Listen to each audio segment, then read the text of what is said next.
Capítulo 11. Recuperação dos socorridos. Após a oração, começou o trabalho de desobsessão. Para nós, desencarnados, os trabalhos começaram bem antes, pois tudo é muito bem organizado. Elabora-se a lista dos desencarnados que vão ser orientados para que eles sejam trazidos do posto de socorro para o salão, onde fica a reunião. Eles ficam alguns metros acima dos encarnados, sendo que o forro e o telhado da construção material desaparecem para eles. Os desencarnados trabalhadores e eu vemos nas barreiras materiais como se fosse um desenho que não atrapalha em nada. Com a previsão de quantos médios virão, é feita a programação para que o trabalho tenha o melhor proveito possível.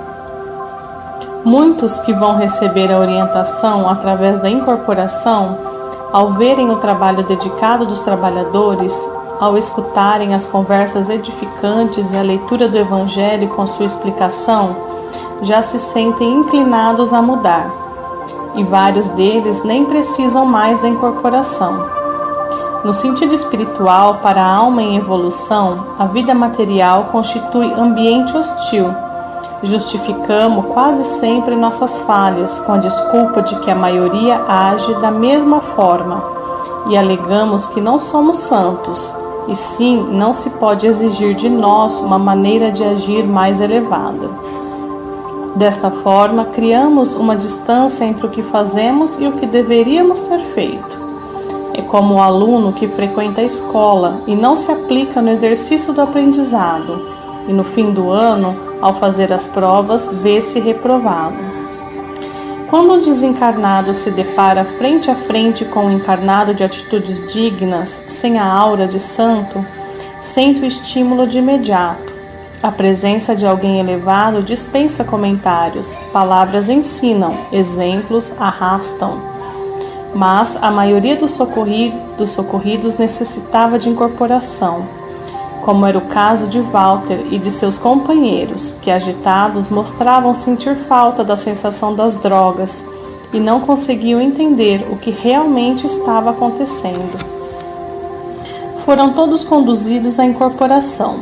Narrarei a incorporação de Walter, por ter sido muito importante para mim e Elisa. Walter foi colocado perto da médium que lhe serviria de intérprete. Na simbiose da incorporação, há uma permuta entre os dois, desencarnado e encarnado. O médium sente os dramas do desencarnado e este absorve parte do equilíbrio do médium. Isto já fez Walter retornar um pouco à realidade, mas não conseguiu falar direito. Só balbuciou algumas palavras: Natan, cocaína, preciso, socorro.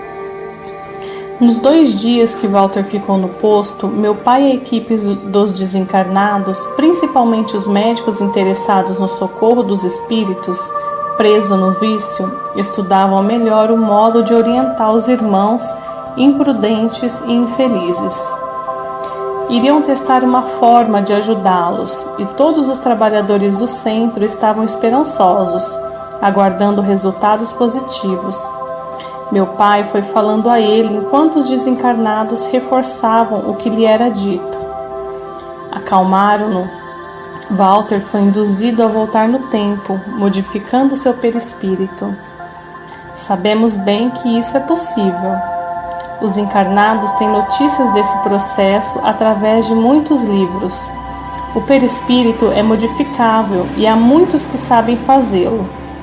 Vimos no livro Libertação, de André Luiz, psicografia de Francisco Cândido Xavier, um desencarnado das trevas modificar o perispírito de muitos na sua cidade umbralina. Existem pelo umbral desencarnados com aparência monstruosa e muitos com aparência modificada por eles mesmos, para melhor assustar os outros. Sabemos também de muitos desencarnados que dão nova forma a seus perispíritos, para ficarem com a aparência de outros espíritos, para enganar e mistificar. Todavia, conhece-se a árvore pelos frutos. Conhece-se o encarnado pelos seus fluidos, os quais ele nunca conseguirá modificar. Nos estágios elevados do plano espiritual também se modifica o perispírito, seja a aparência dos bons com a finalidade de ajudar ou a de grupos que no momento não tem nada por si mesmo como mudar. Recuperam inúmeros socorridos, cujas aparências se transformam em figuras monstruosas, animalescas e deformadas. Para os deixar com aspecto normal, também podem rejuvenescer ou tomar a aparência de antigas encarnações. Os desencarnados bons só usam esse processo com alguma utilidade, mas basta saber para mudar de aparência em qualquer lugar e por motivos os mais diversos. Se são bons para ajudar, se são maus e brincalhões para enganar, confundir e assustar. Porém, continuam a ser os mesmos em relação à elevação moral. Só mudam a forma. Com Walter foi usado esse processo. Fez-se uma regressão de memória, até que ficasse com a aparência da idade de meses antes de começar a se drogar. Forçando mais um pouquinho, conseguiram com êxito fazê-lo se sentir mentalmente como estava na aparência. Tornou-se então um garoto de 14 anos, gorducho, rosado, de olhar esperto, com o semblante de quando era jovem. Não foi difícil fazer que se assumisse de sua vida daquela época, mesmo porque no seu inconsciente havia um desejo enorme de fugir da atual situação. Consolidando seu equilíbrio, assumida estava a situação. O doutrinador tem que adquirir nessas horas a confiança e a amizade do socorrido. Através do carinho e da compreensão, convidaram-no para ver a vida de um amigo seu que muito errou e que precisava de auxílio. Neste caso, a vida dele mesmo. Então, mostrando sua autoescravização do vício e seu consciente sofrimento. Quase sempre, ao ter alguém, as primeiras de seu passado já é drogado. Há também recusa instintiva ver aquelas atitudes, como também a recusa de admitir fora ele próprio a viver determinadas passagens. O doutrinador deve então insistir para que concentre no personagem sob assistência. Em poucos instantes ele se reconheceu e começou a se desesperar, tentando assumir novamente seu estado de drogado. Neste momento é preciso muito esforço dos trabalhadores desencarnados para lhe manter o equilíbrio. O doutrinador deve ter autoridade direta sobre ele, mantendo-o no estado em que foi levado pela regressão, isto é, permanecer com aparência física e mental de antes de se drogar. Deve agir com muita autoridade, afeto e carinho, insistindo na sua recuperação. Com Walter, que já havia sentido a harmonia do estado anterior, antes de se drogar, encontrou base para não se desesperar e assumir de novo o equilíbrio, já na sua personalidade atual. Não se deve esquecer também que durante todo o socorro nesse processo, o equilíbrio do médium é fundamental, pois naqueles momentos os dois agem como um só. Também o médium deve estar em sintonia com o doutrinador, respeitando-o e confiando na sua capacidade de dirigir os trabalhos. Walter se analisou e meu pai, como orientador encarnado, orientou-o, até que ele passou a entender a situação, perfeitamente sua. Meu filho, você está numa reunião de amor e caridade. Aqui tentamos ajudá-lo para que seja livre. Estamos a lembrá-lo de que aconteceu, dos fatos vividos por você. Você é um garoto sadio que foi experimentar as drogas e elas ficou preso. Recorde, uma dose, a segunda mais a outra e veja como ficou.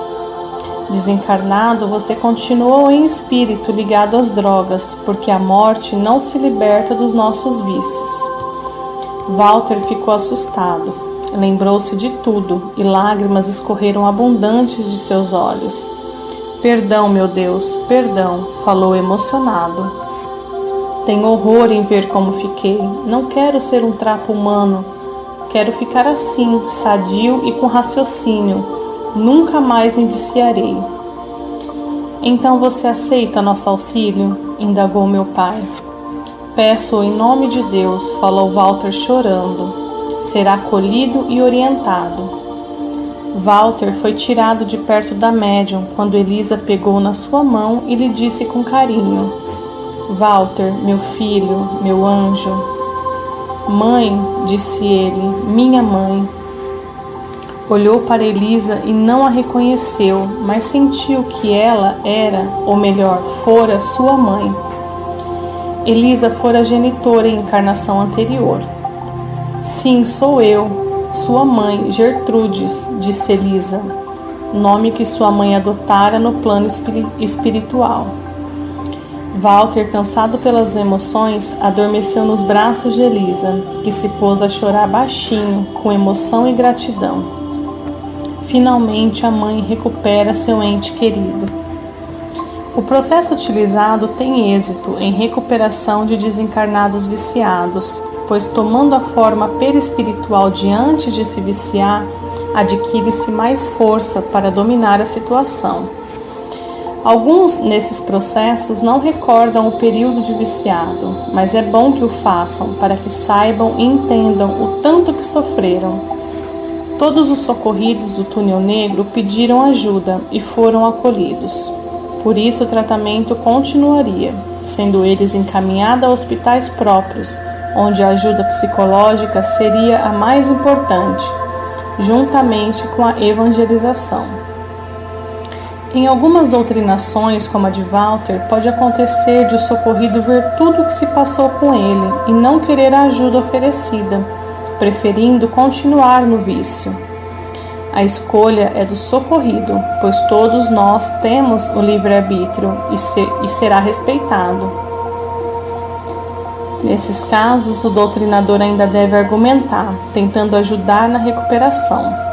Se ainda houver recusa, deve-se deixar que se comporte como escolheu e ser retirado do local do centro espírita, sem o sustento dos bons fluidos. É costume voltar logo ao estado deplorável de drogado. Será, entretanto, em uma outra ocasião, socorrido novamente e, quando estiver cansado das drogas, aceitará a ajuda.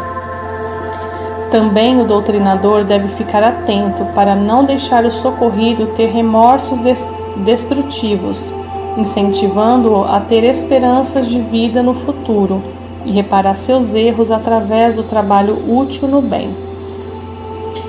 Uma convidada desencarnada que assistia à reunião indagou a Maurício, que estava ao meu lado.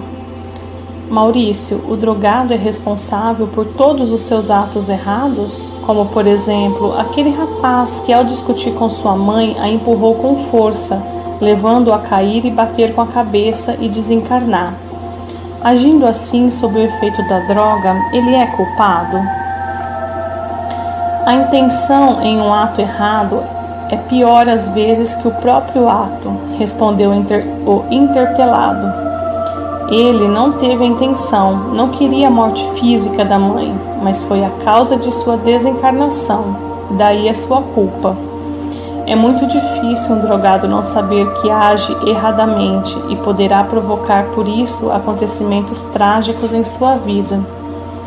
Em todos os nossos atos, o que importa é a intenção, e assim notamos que aquele jovem tinha em mente esse propósito, que trazia muitos sofrimentos. Vimos também que a recuperação total dos viciados não a praticavam em outras faltas, e é mais fácil o mesmo não acontecendo com alguns, que além do vício cometem outros erros. Deve o encarnado pensar nisso, antes de seguir o caminho das drogas, nas consequências tristes que advirão, como aconteceu a esse rapaz, que mesmo amando a mãe, foi a causa de sua desencarnação. A reunião terminou após a oração, quando os orientadores espirituais energizaram beneficamente todo o ambiente e também as pessoas presentes. Os encarnados conversavam, trocando ideias, e os mentores espirituais estavam contentes com o êxito da experiência. Todos os socorridos do túnel negro passavam relativamente bem. Elisa levaria Walter para a colônia Perseverança, onde trabalhava, pois desde que soube ser ele viciado em tóxicos, pediu para trabalhar naquele setor do hospital, onde os internos se recuperavam das drogas. Agora iria também cuidar dele. Despediu-se de nós emocionada e, chegando perto de meu pai, agradeceu. Ele sentiu uma vibração diferente, carinhosa, que só os gratos conseguem emitir, e sorriu em resposta. 2 trabalhadores desencarnados do centro espírita ajudaram Elisa a transportar Walter, ainda adormecido, para a colônia. Terminados os trabalhos, todos foram embora e os espíritos socorridos conduzidos para novas acomodações. Após as despedidas, voltou à rotina do centro espírita, até a próxima reunião. Também retornei à colônia e aos meus afazeres, porém surpreendi-me com as notícias. Natan já havia descoberto quem entrara nos seus domínios e raivoso queria acertar contas. Acompanhei os acontecimentos. Capítulo 12. Natan.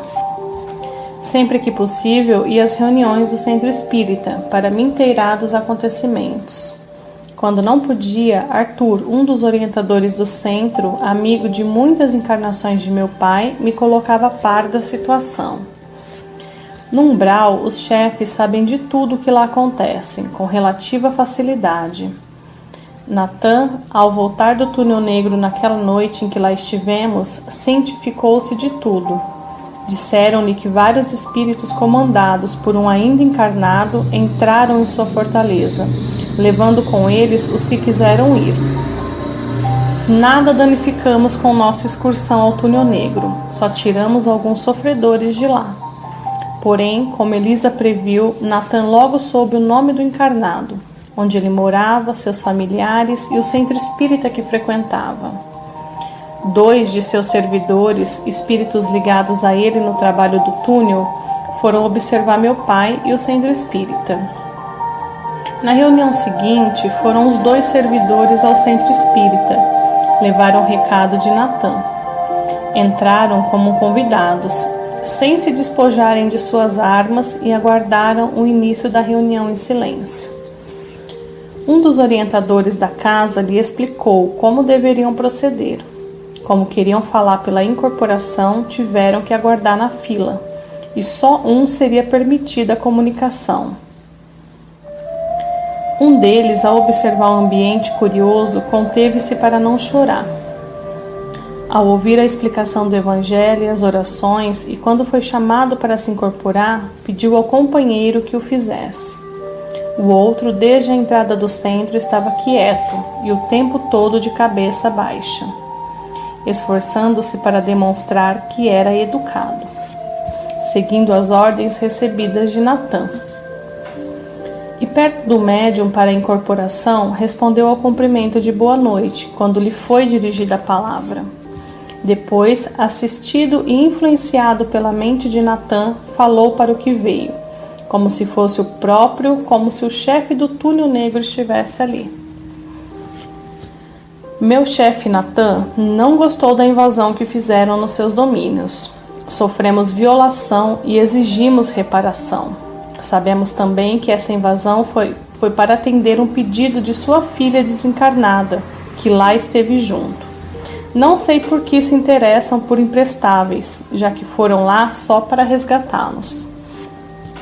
Por que chamam os toxicômanos de imprestáveis? Meu pai indagou. São outra coisa? Respondeu ele rindo. Nem raciocinam mais, só servem para experiências. Drogados são fracos e inúteis.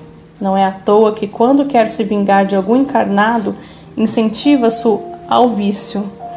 E se ele tiver tendência, perde-se nos tóxicos, tornando-se completamente escravo da droga e presa fácil de seus vingadores.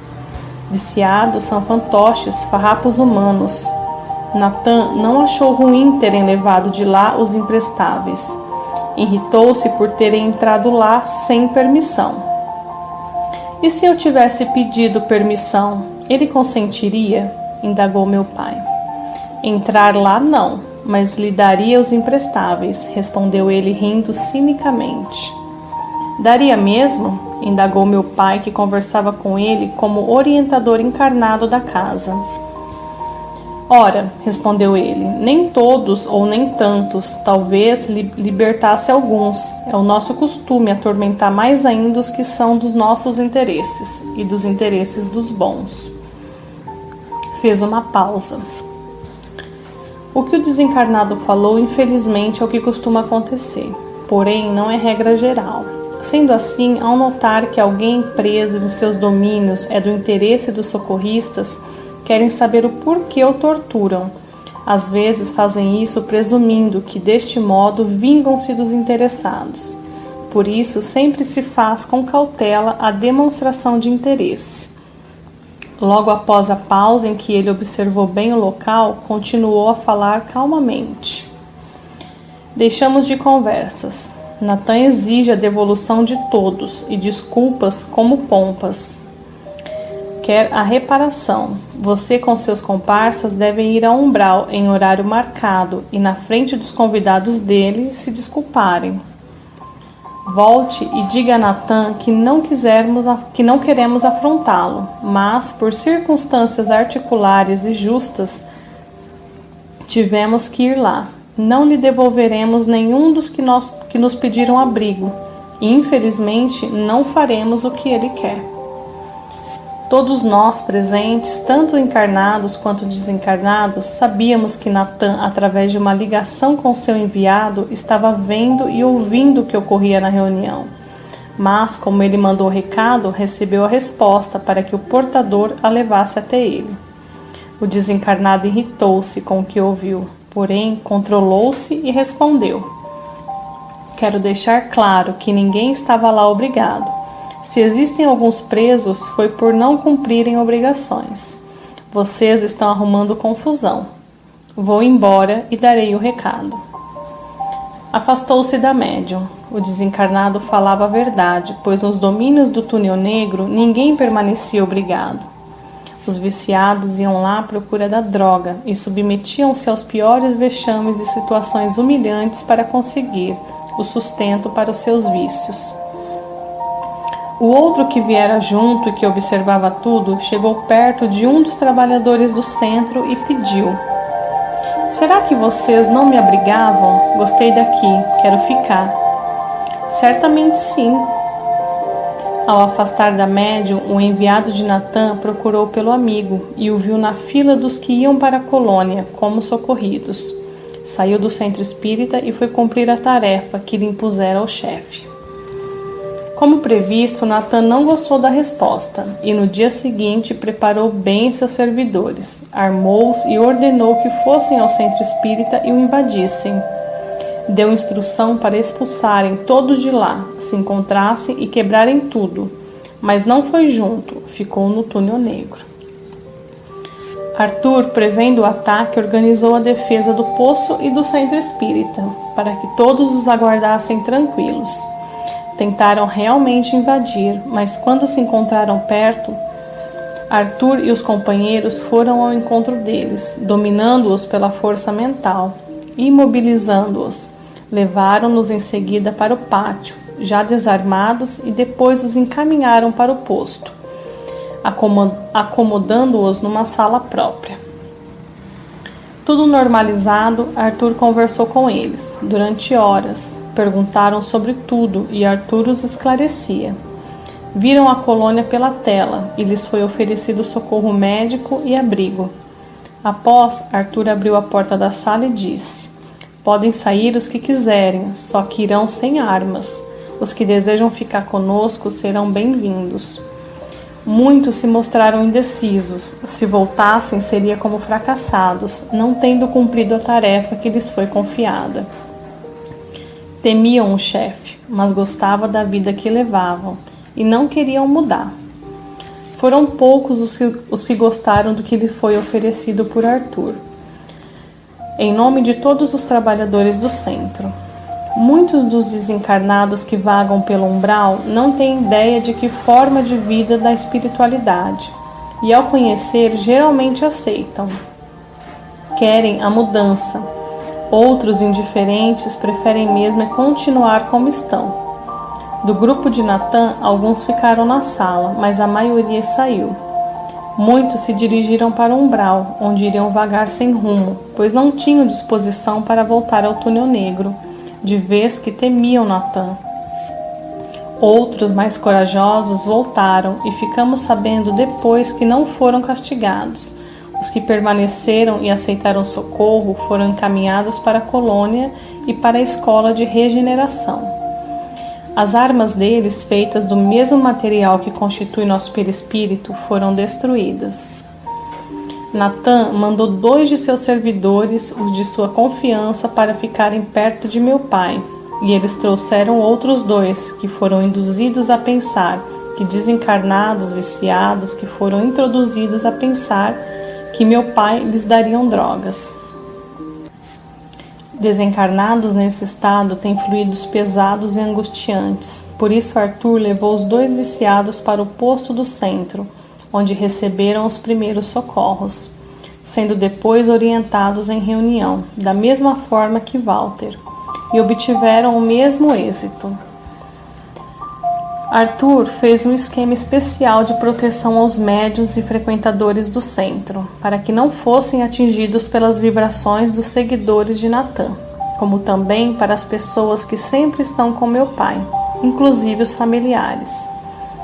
Outros 2, os servidores de Natan, meu genitor convidou para ficarem com ele. Seguiram-no de perto por dias. Natan, vendo seus 2 melhores auxiliares em perigo, chamou-os de volta. O perigo para ele era o de se converterem. Meu pai ora, medita, lê e faz com que os desencarnados que estão junto dele escutem.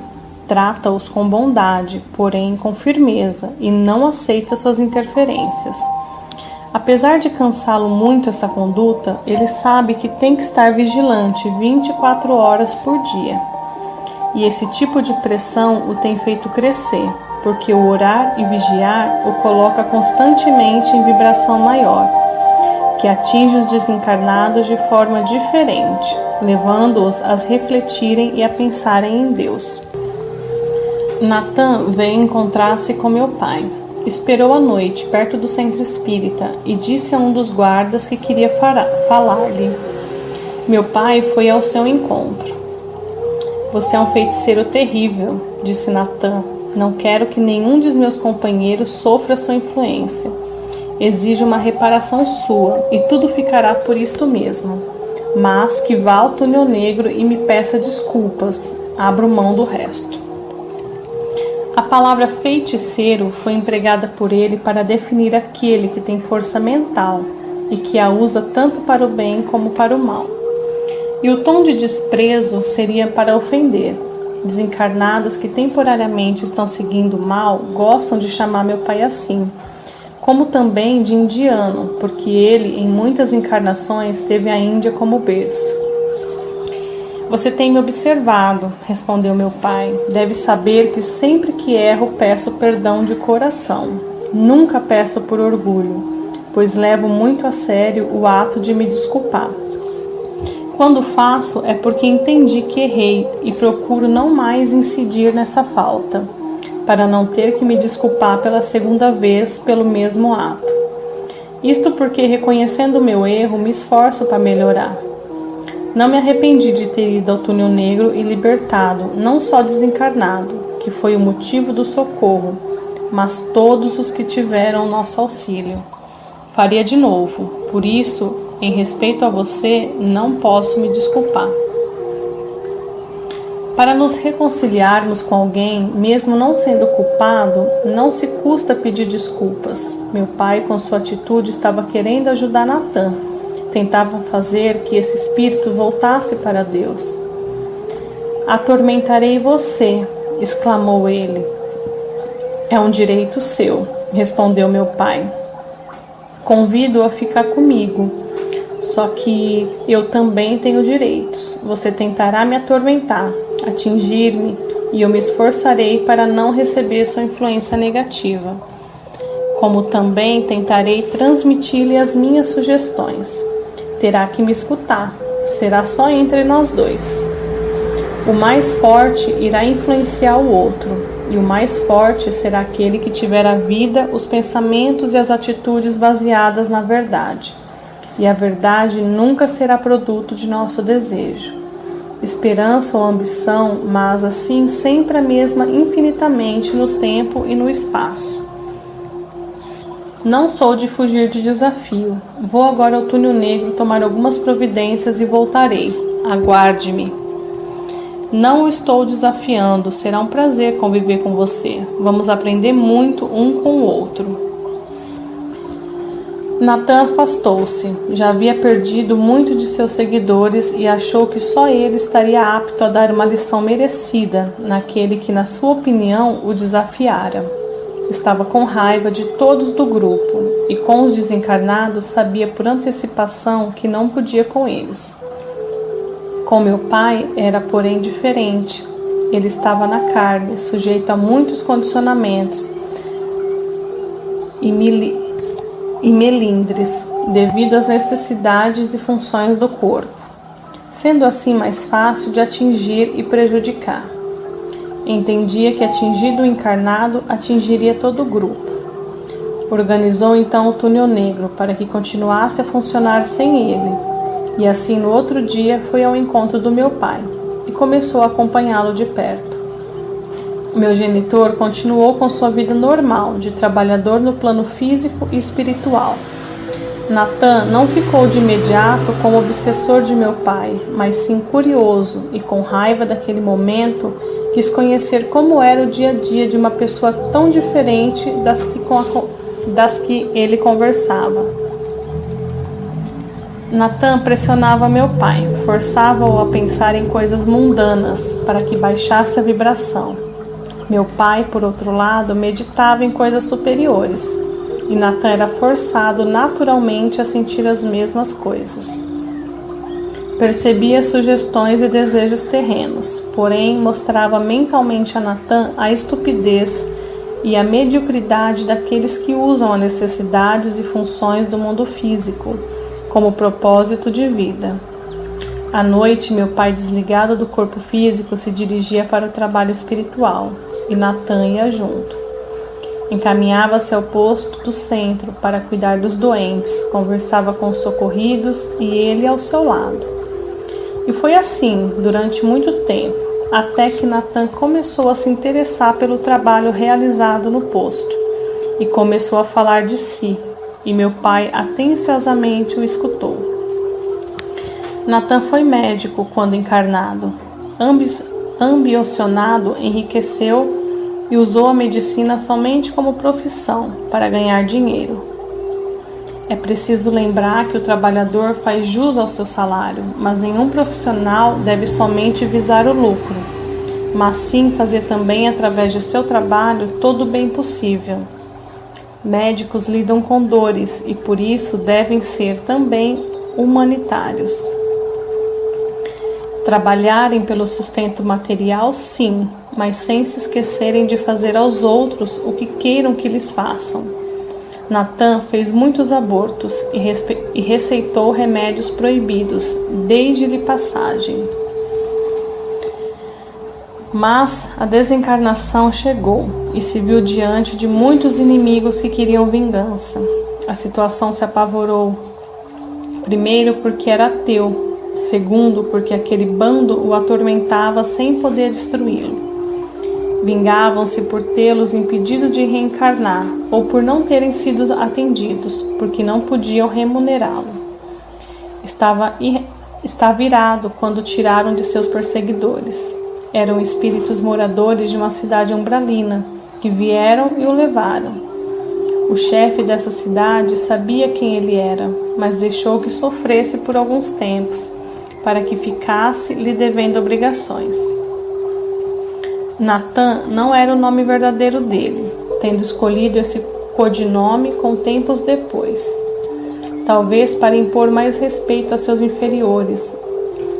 Levado à cidade umbralina, o chefe conversou com ele e lhe ofereceu abrigo em troca de seu trabalho como médico. Natan não era ocioso, sempre foi trabalhador. Por isso aceitou e se aliviou por ficar livre do bando que o perseguia, mas com a qual aprendera tantas maldades. O chefe daquele local, no intuito de organizar um lugar especializado em tóxicos, fundou o Túnel Negro e o colocou para administrá-lo. Com o passar dos anos, o chefe se desinteressou pelo lugar e Natan ficou sendo seu senhor absoluto. O Túnel Negro não forçava ninguém a ficar lá, nem seus moradores saíam à procura de desencarnados para irem lá. Os viciados desencarnados é os que procuram em busca das drogas. Só que depois de serem abrigados, tinham que seguir as normas da casa e trabalhar para eles. Existem muitos lugares, abrigos, cidades no umbral para onde os desencarnados e viciados são levados como prisioneiros. Como também há lugares como o Túnel Negro, onde os desencarnados não são obrigados a ir e nem a permanecer. É um lugar de livre acesso, mas Natan era insatisfeito, e isso lhe doía e o atormentava. Instalou-se então a troca de fluidos entre eles. Meu pai começou a sofrer os de Natan, sentindo doer-lhe por dentro, como um vazio profundo. Certo dia, meu pai estava meditando e Natan perto dele, quando meu genitor lhe disse: Natan, é a falta de Deus, é a ausência do Pai em você que lhe dói muito. Você era ateu, mas não pode dizer agora que ainda o é. Por que então não se aproxima do Pai? Natan não respondeu, se afastou. Depois de meses, era a primeira vez que se afastava. Recolheu-se num canto no umbral e pôs-se a pensar. No dia da reunião, quase no horário de começar, ele entrou no centro, pediu licença e se colocou na fila dos que iam receber orientação pela incorporação. Estava diferente, sem seus colares e armas. Na sua vez de se comunicar, aproximou-se educadamente de uma médium. Cumprimentou meu pai e disse: Você me venceu. Não, Natan, você não lutou comigo, mas lutou consigo mesmo. Era a ausência de Deus que o atormentava. Você é infeliz e apenas o convidamos a aprender a ser feliz. Fico contente por você querer mudar. Gosto muito de você. Venha viver uma vida digna de um espírito. Quero ser seu amigo, exclamou Natan emocionado. Sejamos então amigos. Preciso muito de amigos. Natan foi levado para a escola de regeneração. Após ter feito o curso, foi trabalhar num posto de socorro do umbral, onde exerce seus conhecimentos de medicina em socorro aos necessitados.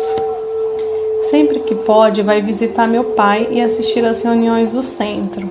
Trabalha muito. Arthur, sempre que o vê, costuma dizer de forma carinhosa: ama muito porque foi perdoado. Arthur falou modificando o texto do Evangelho de Lucas, capítulo 7, versículo 44. São-lhes perdoados muitos pecados, porque muito amou.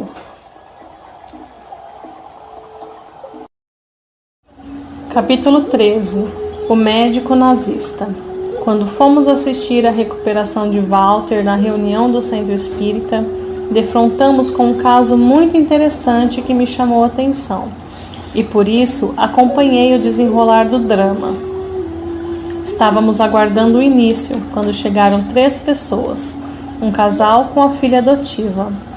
O casal, principalmente a senhora, queixou-se que a mocinha, a filha, continuava tendo suas crises. Arthur me explicou que Joana, assim se chamava a jovem, era médium e estava sendo obsediada por alguns espíritos, suas vítimas do passado. Tinha crises em qualquer hora e lugar e procurava meu pai em horários inoportunos para lhe dar passes, porque só assim se acalmava. Minha mãe foi sentar-se ao lado dela, porque conforme me explicaram, logo que entrava no centro começavam suas crises, e era necessário alguém perto que a controlasse. Seus obsessores possuíam sobre ela um domínio psíquico, mesmo à distância. Queriam que sofresse, pois ela os havia prejudicado. Gosto muito de ver minha mãe, pois amamo-nos muito e é a pessoa de que mais gosto. E sempre que me é possível vou visitá-la, ficar ao seu lado, porque me é prazeroso. Joana é uma mulata forte, de olhar malicioso, demonstrando não estar afim nem de orar nem de melhorar. Ali está por imposição dos pais e para ficar livre de suas crises, que considera ridículas e que lhe fazem passar vergonha. Seu obsessor-chefe era inteligente e sutil, e como ela tinha má índole, passou a incentivá-la a fazer uso da maldade, chegando a ponto de incorporar, utilizando-a como médium e tentar matar a mãe e o pai. Fazia com que descuidasse completamente da disciplina pessoal e dos compromissos próprios de sua idade, para envolvê-la no seu ardil. O desencarnado transmitia-lhe acontecimentos do passado das pessoas, para que assim dominasse as mais fracas que a cercavam. Quando foi levada até a casa do meu pai, o obsessor aceitou, porque confiava que iria dominar qualquer encarnado com que defrontasse. Sentindo-se assim forte no seu orgulho e pretensão. Vencidos os primeiros embates, o obsessor sentiu-se admirado pela força que desconhecia e quis então aprender com eles, com o grupo do centro, não para melhorar, mas para ficar mais poderoso. Arthur me pôs a par dos acontecimentos. Joana, em sua encarnação anterior, fora um médico nazista e praticara muitas maldades e experiências com os judeus. Reencarnou longe da Alemanha, num corpo feminino e mulato, mas mesmo assim foi encontrada pelos que não a perdoaram. Sabia que ela comparecia ao centro para se livrar deles, os obsessores. Sorrindo com seu modo agradável, Arthur comentou: Patrícia, seu pai, por ajudar a jovem, está sofrendo com o rancor desses obsessores. Mesmo assim, está ajudando-a, embora sabendo que ela não goste daqui e nem dele, e que assim que se livrar dos seus desafetos, não voltará mais. Socorremos para mostrar aos encarnados a força espiritual de que dispõe o centro espírita, desde que se trabalhe em prol do bem comum, e também dos que vêm pedir ajuda. Prestamos atenção na orientação que meu pai deu aos 3 encarnados, pai, mãe e filha. Só ficamos livres do nosso passado trabalhando no bem no presente. Para livrar-nos dos obsessores, devemos pedir perdão, perdoar e nos harmonizar com as leis divinas. Precisamos entender que os espíritos têm seus motivos para perseguir as pessoas. Por isso, devemos entendê-los e tentar amá-los, porque eles também necessitam de ajuda. Para não sermos atingidos pelos obsessores, devemos mudar nossa vibração, sair da faixa mental deles, isto é, pensar em coisas boas e superiores, e agir de modo digno, trabalhar no bem e amar muito. Vocês aqui estão em busca de auxílio, porém devem ajudar a si mesmos. Certamente, quando você se sentir bem, Joana, não voltará mais aqui. Porém, quero lhe dizer uma coisa. Você é médium e necessita aprender a lidar com sua faculdade e trabalhar muito no bem para viver tranquila e sem essas crises. Mas, se você se afastar do centro e não se modificar a situação que vive, logo voltará. Os centros espíritas estão melhor preparados para ajudar nos casos de obsessão, ensinando a lidar com a mediunidade para o bem. E em suas reuniões ouvirá ensinamentos que ajudarão a sua renovação interior. Joana não gostou muito do que ouviu, mas ficou quieta. Quando começou o trabalho de desobsessão, 3 dos que estavam importunando se comunicaram. Os 2 homens e uma mulher, foram judeus, ou ainda eram, pois o fator da raça se mostrava ainda forte. O primeiro estava sem o braço e sem o olho esquerdo. Cumprimentou mal-humorado, não queria conversar com ninguém. foi perto do médium contra sua vontade e falou com raiva. Por que interferem no que é justo? Embora tenham outra religião, vocês amam a Deus. Nunca ouvi falar de religião desse jeito. Oram, dizem fazer o bem, conversam com os mortos, mas ajudam os criminosos. Isto não está certo. Por que o ajudam, esse monstro sanguinário? O desencarnado desconhecia o espiritismo, estranhando o intercâmbio mediúnico e o ensinamento de que todos somos filhos de Deus e por isso irmãos uns dos outros. Se eu lhe disser que queremos é ajudar você, começou a dizer meu pai, porém foi interrompido por ele. Ah, mas por que não nos avisaram logo que queriam se unir a nós? Quanto mais, melhor. Você não entendeu. Queremos ajudá-lo a se recuperar, a tornar-se sadio, a viver de modo digno num lugar propício. Quem lhe falou que quero ser sadio? Indagou nervoso. Já me propuseram isso uma vez e não aceitei. Quero ficar como ele me deixou, para ter sempre motivo para odiá-lo. Você sofre e faz sofrer, disse meu pai. Nem começamos, é melhor dizer, sofre e faremos sofrer cada vez mais, respondeu ele. Não vale a pena. Você já pesquisou por que sofreu assim? Se sabe que continuamos a viver após a morte do corpo, que reencarnamos e por isso é o que você está perseguindo reencarnado em outro corpo? Então sabe que viveu encarnado muitas vezes. Vamos, irmão, recordar o seu passado? A equipe desencarnada já pronta colocou à sua frente a tela,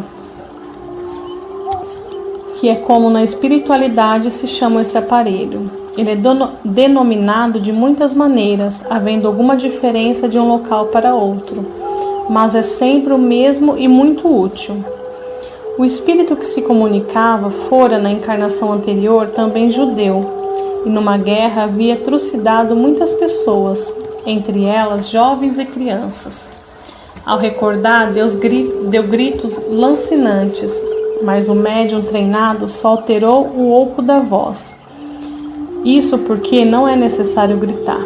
Acalmaram o desencarnado que com dificuldade voltou a falar. Olho por olho. Não, meu amigo, disse meu pai. É a lei do retorno. Você plantou, você colhe. Não precisaria sofrer assim se tivesse entendido a lei do amor e feito bem. Ela também pagará pelo que fez? Pelo que entendi, se ela não fizer o bem, sofrerá o que me fez sofrer. Você não irá conseguir fazer dela uma pessoa boa. Que será dela? Deixa, irmão, deixa, cuido de você. Vamos ajudá-lo, pense em Deus. O Pai é bondoso e nos ama. A equipe médica entrou em ação e com os fluidos doados pelos encarnados e também pela vontade do espírito, que agora queria se tornar sadio, o braço se curou e ficou perfeito, como também o olho. Perdoe, irmão, para ser perdoado. Como não perdoar, se devo tanto? Perdoo e peço perdão a Deus. Queria ir para junto dos meus, lá na minha terra. Atenderemos seu pedido. Ele saiu de perto do médium e passou para outra fila, a dos que iriam para a colônia. Após a reunião, seria levado à colônia São Sebastião por uns dias, e depois seria transferido para onde quisesse.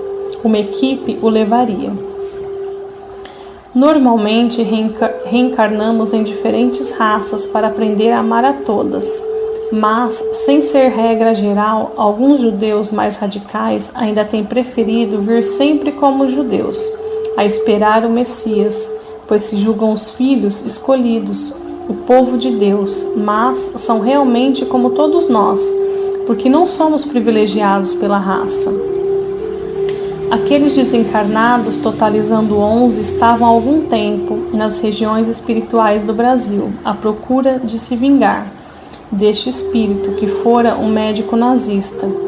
Já começavam a dominar o idioma português, pois o médium que o auxiliou, sempre consciente, não precisou se expressar com sotaque. Devemos esclarecer que o médium transmite o pensamento do espírito, e nesses casos sentem mais do que propriamente repetem e escutam. A mediunidade, quando educada, é maravilhosa, e assim possibilitou que ele, judeu, transmitisse pensamentos que o médium traduziu por palavras.